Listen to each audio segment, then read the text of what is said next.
squishy bit in the middle. Now it's my torch, I like cod. It was something to behold. Someone's put on a small spread.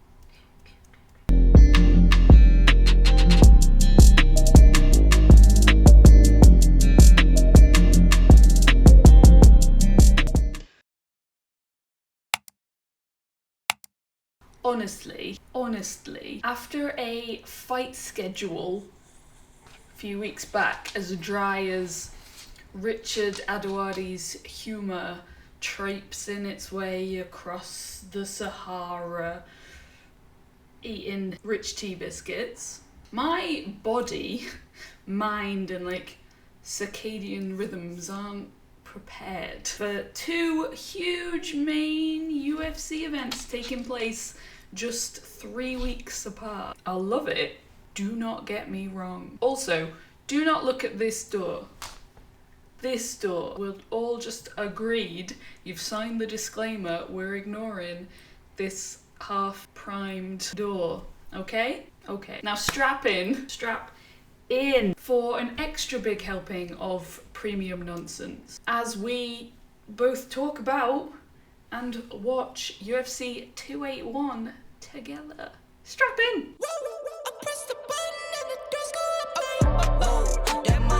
Now, my darling friends who hang out with me on the reg for these reaction videos may be expecting me to pull a bottle of tequila from my person, but alas, it was a flash in the pan, a brief moment of madness, and I will not be partaking. But that shouldn't stop you from playing the UFC drinking game.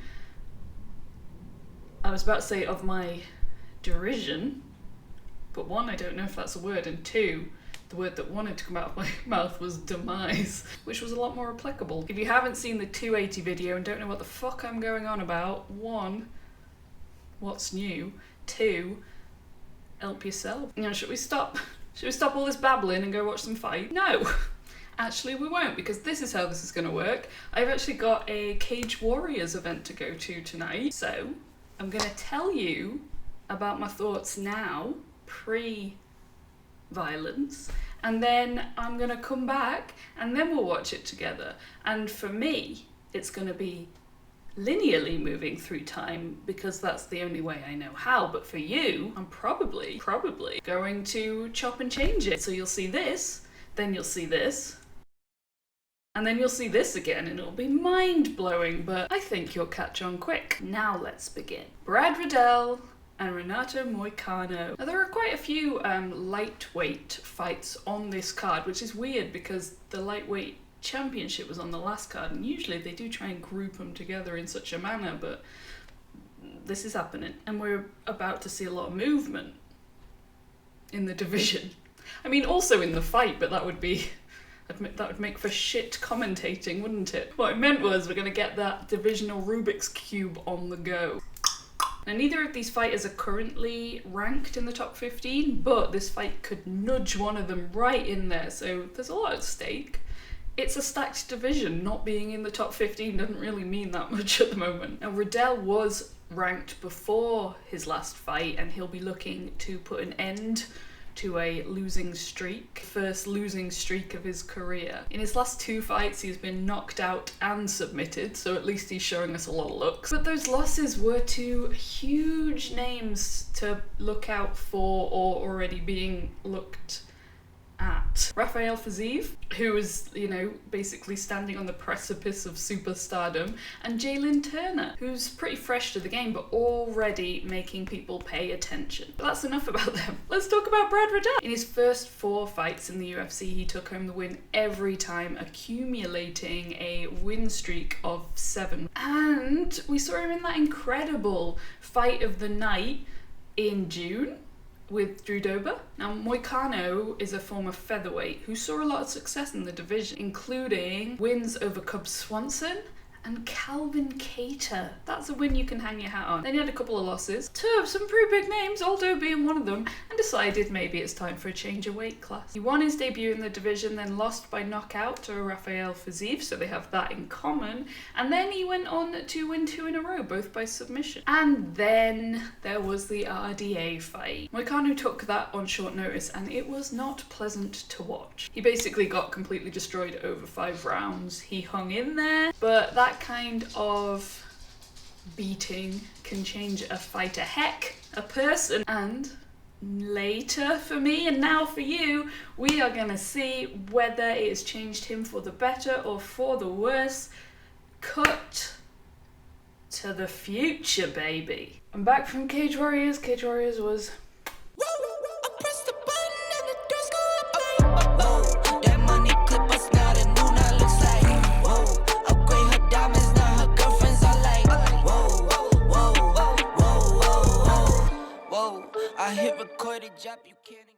stay on topic for once in our bloody lives. Prelims for the UFC have been great. We've just seen 2 very dominant first round finishes. One from Erin Blanchfield, who just completely mauled Molly Meatball. That's hard to say. Try that again. And Ryan Spann, who just got Reyes out of there cold, with some kind of left. Now we're gonna watch Brad Riddell and Renato Moicano. Brad Riddell is a stocky boy. I don't want to make this weird, but look at that posterior chain. He uses a very even weighted stance to support his frame and his mechanics. His boxing is great. He steps in fast, feints beautifully, uses his lateral movement really well. For Moicano, we're looking for the beautiful versatility of his jab, his use of leg kicks, and hopefully he's going to bring in some of that slick evasion that we used to see from him, at least before all the RDA damage. And there's the matter of his BJJ. We've seen Brad use the body shots well against taller opponents in the past, and we should be on the lookout for him doing more like that, as Moicano is 11 centimeters taller than Quake. Obviously that one he just threw, he got a knee up the middle for his trouble, so usually more successful. Speaking of his success, his money punch is the left hook. He's really good at disguising that entry, shelling, rolling, countering, and then hooking before pivoting off, like a little dance. But it's Moicano who's looking sharp right now. Brad is trying to get hot at the body shop, but he's all bloodied up, and oof. And Moicano is a black belt in BJJ, and now we should see his real advantage. The striking edge is very thin here, which is why, using that BJJ is gonna be Renato's most likely path to victory. That is under the chin. That, did he freeze? Was it a rabbit in headlights sitch? I don't know what happened there. Seamless from Moicano, let's not take anything away from him, but confusing, underwhelming is my review of Riddell's performance. And a sassy, fired up post-fight interview from Moicano. Moicano third person. I guess that answers that question though. A beating like the one he got from RDA will change a person. And apparently for the better. Can we please, for the love of all things violent, take a moment of silence for Frankie Edgar's career?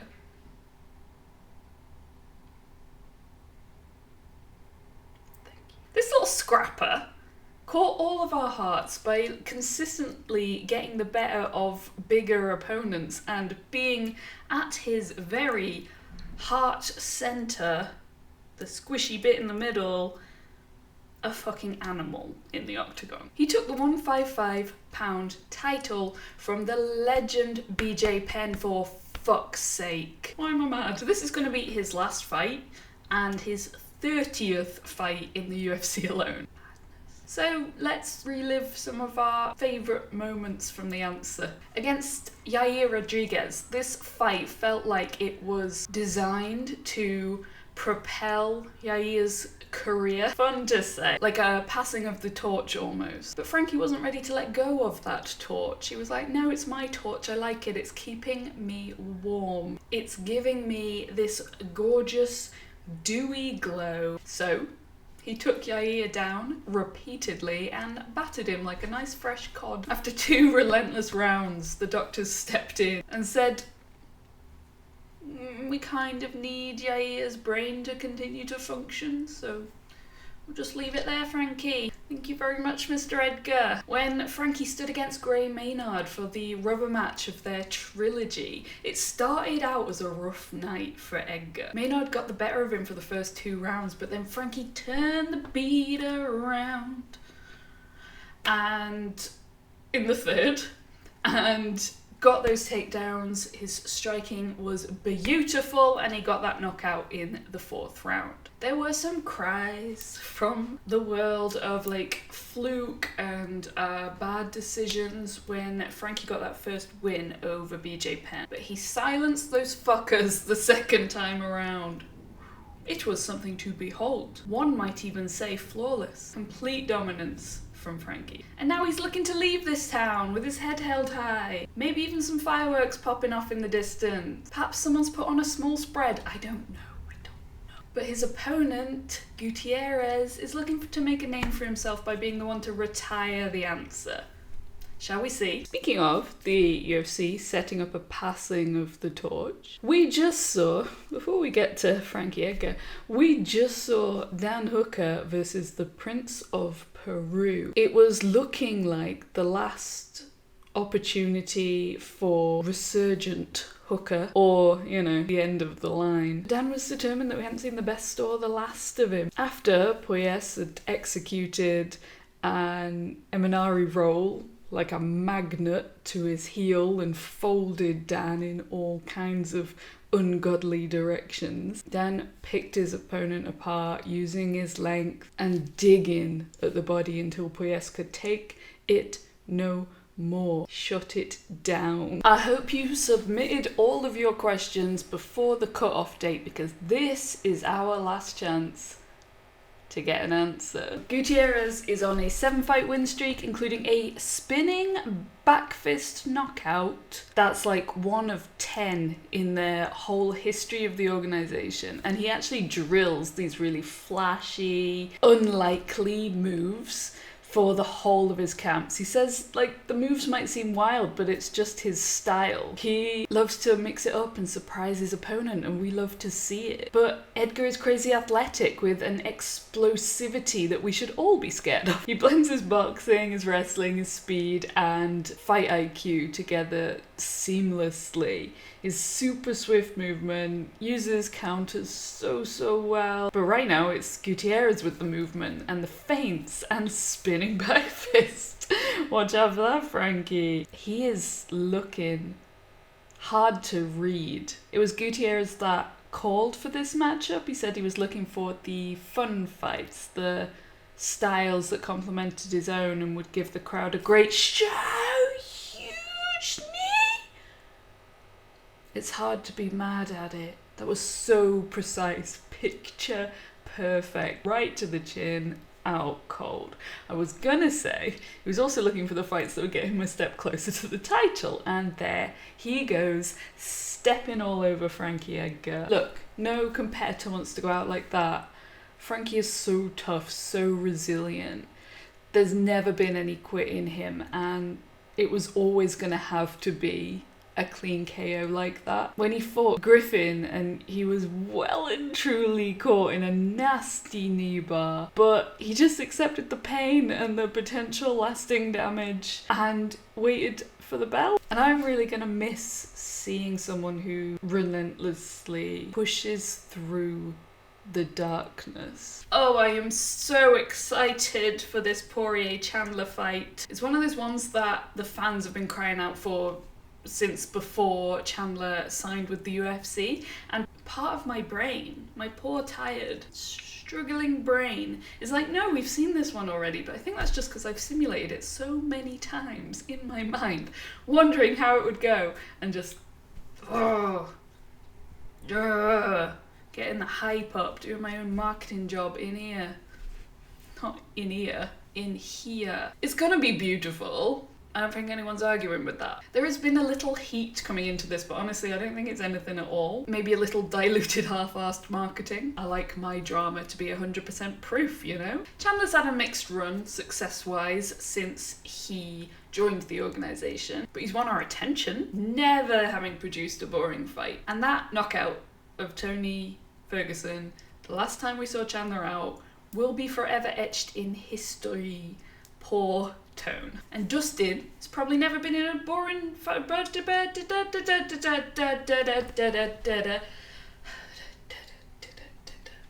hold, please. And Dustin has never been in a boring fight either. Name me a boring Dustin Poirier fight. I can't think of one off the top of my head. Just expect fireworks, lads. Those fireworks from Frankie Edgar's retirement party.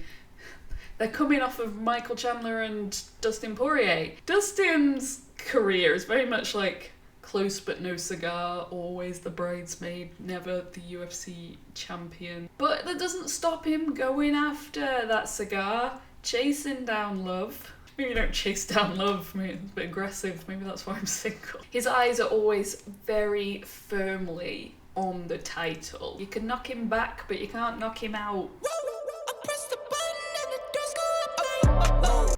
Right, you knew what I meant. You can't knock him out of the running. Dustin is coming into this fight off a failed title attempt, and Chandler is also looking to get another shot at it, getting himself pretty damn close previously. They both have something to prove. It's gonna be war, and I can neither wait nor contain myself. Despite his win some, lose some run in the UFC, Michael Chandler has won a heck of a lot of performance bonuses. 4 in as many fights. And he's a must-see fighter for fans, but could putting a focus on exciting fights be a detriment to Chandler, leading him to make mistakes and not using his full skill set? He's a highly accomplished wrestler, but in the back of his mind, he knows that's not what fans want to see. If you stay on the feet with Poirier, you've got to deal with that crisp boxing, great defense, beautiful kicks, which will be useful to Poirier in this matchup, specifically because Chandler stands so heavy on his lead leg. And if Chandler's being smart, he'd take the Khabib approach. Soften up the legs to remove the power of Poirier, grab hold of Dustin and drown him. It's not a foolproof plan though, because closing the distance on such a slick boxer as Poirier without eating some big old shots is no mean feat. And I'm excited. I need to get myself together. Now, Poirier is a BJJ black belt, but his boxing's what we all come to see, right? He does have... I can't even... Should we sit in silence? He has 7... Who cares? He does have 7 submission wins on his record, but 14 by KO or TKO. He just doesn't like to go grappling heavy. He mixes this BJJ in with his boxing to show the judges a few looks, keep his opponent guessing. Chandler is using his explosivity early on. Chandler has power in his hands, 11 KOs on his MMA record, but I don't see him getting Poirier out of there as he pushes forward now. Dustin just has this history of going up against power punchers and coming out on top. I can't even take my eyes. Big right hands from Chandler. Dustin has weathered the power storm so far. Dustin mixes up going to the head, then the body, then the head really well. It's so slick, so be on the lookout for that. And his fight IQ is just so elevated, it's beautiful to watch. Shit. Poirier is in trouble. I'm shaking. Rumpled him. There's combinations from Poirier. Like, Dustin has power, he uses his combinations so well, his timings, his counters are gorgeous. This is everything I dreamed of. I've actually got a bit of a tear in my eye. Oh, it takes all sorts to make a world. Oh, this could be bad. Dustin really wanted this one to be 5 rounds so he could get a read on Chandler's rhythm and timing. He seemed to manage to expedite that process in the first, but he also thinks the championship rounds are the ones that really prove who's the better fighter. We have a leaky faucet in Chandler's face. I mean, Chandler is breathing heavy. I mean, this is obviously a big round for him, but if Dustin can survive it and get to the 3rd, we might see a tired chunk. And Dustin's got more experience inside the octagon than Chandler and has faced like the highest levels of competition with hardly any flaws to his record considering the number of fights he's had. And what should be scariest for Chandler is that Dustin learns from his losses so well. He has never lost 2 in a row. He always comes back better and stronger. It's his experience that's helping him survive this obviously not a good round, ended smothered in buttery goodness, but still got one more round to go. And it is just one more round. I have to keep reminding myself this dopamine fest is almost over. Oh, fuck. Poirier is a fucking animal. Holy shit. That was it. Life highlight. Actual tears. And then of course there's the main event. You don't get an intro into this one because I've already given you so much already. You're getting greedy. If you want a preamble, you can pop over to last week. Time space continuum nerdy stuff is all over the place. But you can pop back to my video last week and get all of my thoughts there. Help a gal out with the metrics, you know? Alright, I've got to go get a straight shot of brutality to line my stomach. For you, this is almost the end of the line. Just one more fight to watch together. Oh, and I'm not going to waste my breath at this point on Carla Esparza. If the fight's good, we'll chat about it. Otherwise, we'll just pretend it fucking never happened. And new. Now, I'm not talking about Alex Pereira. Not yet, anyway. I hope I didn't. I said that I'd talk about the Esparza fight if it was interesting, and it turned out in the first 45 seconds of the co-main we saw more action than we saw in the whole 5 rounds of the Esparza Namajunas fight. When Woodley opens up, gosh, she's fun to watch, just so loose and powerful and fluid. Then we got into some fluffy scrambled eggs. I couldn't keep up with who was on top at any one time. It was early in the second when Woodley beat Carla at her own game and got the submission. There was a huge difference in strength and striking, which, you know, we could have predicted. But many people would have said before this fight that Carla should have the advantage on the mat. No such luck, fluky Luke. You were outclassed in every aspect. Now time for the main event. I remember when I first saw Israel Adesanya fight, Izzy just came in like a freaking tonic. And he's continued to stand out in a sea of remarkable people. Like, no one fights like Adesanya, no one moves like Adesanya, no one holds himself like Adesanya. With every authentic action says a big I don't give a shit what you think to the world. And I think a lot of the hate that he gets from the community and a lot of the people who are backing Pereira in this fight, it just comes from the fact that Pereira fits with your image of what a fighter should look like, behave like, and Izzy doesn't. And I think that kind of attacks stupid people's belief system, you know, their fundamental ideas and how they relate to power and strength, masculinity. Izzy threatens that. It's more of a overwhelming despair, I feel. There's people hating on him despite everything he's done. Izzy's also not wearing the black and gold. Maybe that's a mental thing. He's playing the challenger again in his mind. Izzy's just so precise and so technical. He capitalizes on mistakes, and I'm having a hard time believing Pereira won't make any. But Alex is huge. Izzy can't be making any mistakes either. Don't leave an opening for that hook. And check some kicks, babe. Come on. Izzy's movement and feints just never gets old to me. Obviously, Izzy has been focused on MMA for 10 years now. He's tested his skills against the toughest competition in the world, beat them all in this division, and the way he moves around this octagon, like, this is his domain. But Pereira's a knockout artist, and you cannot be standing there, Izzy. Good body luck. Alex is throwing some shots.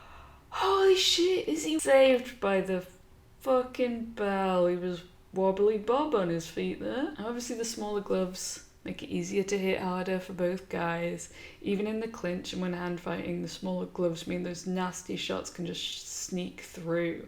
Those are some hard shots. by Pereira in the clinch. Big shots. Nasty knee. See, this is where the difference is. And using the clinch is smart for Izzy. A new look that Pereira didn't have a beat on before this fight. Whoa, takedown from Pereira. Love it. Oh, you see him dodge that left hook. Izzy landed on top. Look at this. Where's Glover now? Fuck you, Chael. Chael Sonnen said it's an ego thing. He said that neither one of them would be able to sleep if they shot for a takedown. Look at this. Look at it. This is experience. This is MMA, baby. He's not built for these deep waters. Pereira, as expected, looks amateur here because he is. Axe kick lands far. Honestly, who strikes as creatively and as beautifully as Adesanya? Preferential treatment ain't feeling so good now, is it? No, what was that? Trip, slip, or a cater? Think it's just a trip. Doesn't look okay anymore. Oh, fuck. He did it again. The same fucking story with a little bit more cuddling. I can't believe it. Uppercut, left, trouble. Woo. Damn power though, it's a lot of fun. Just to always be on the edge of your seat and just never resting on where the story of the fight seems to be going. I love it. Obviously, there's a lot of what's next questions. Like I said near the start, the lightweight division were out in force tonight, so let's start there. Dustin.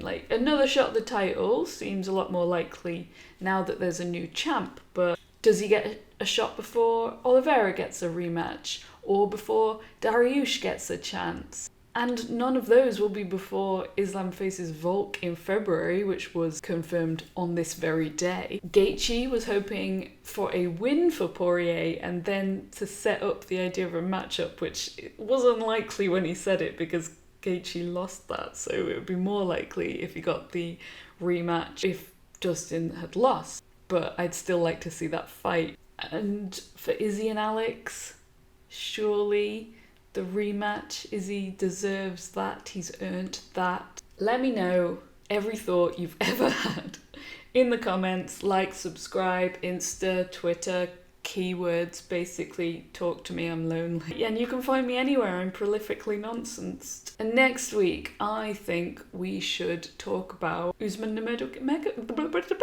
keep you guessing. Usman Nurmagomedov going for the Bellator lightweight championship because that'll be a nice little change of pace.